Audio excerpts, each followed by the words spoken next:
For at komme ind i litteraturtolkninger, skal du klikke på linket ovenover videoen. Inde i skolernes database klikker du på litteraturtolkninger og indtaster dit Unilogin eller skolens Skoda-kode. Litteraturtolkninger indeholder henvisninger til forfatterportrætter og analyser af bestemte romaner, noveller og digte. Du kan ikke finde hele analysen, men en henvisning til, hvilket tidsskrift den har været bragt i.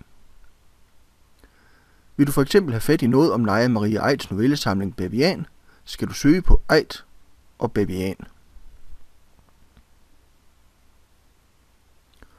Du får nu 3 poster, og umiddelbart ser nummer 3 ud til at passe bedst til din opgave. Klik på Se mere.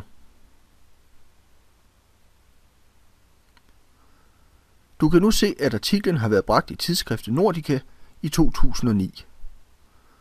Nu burde du kunne klikke på Bestil i Danbib, men kan du ikke få det til at virke, så kopierer du titlen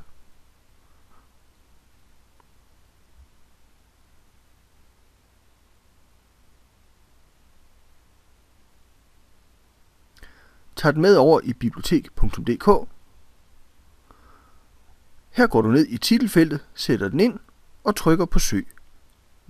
Når du har fundet posten, klikker du på plus og kontrollerer, at det er det rigtige, du har fundet, og bestiller artiklen hjem til dit eget bibliotek. Her er en helt almindelig bestillingsprocedure, hvor du skal udfylde med forskellige oplysninger.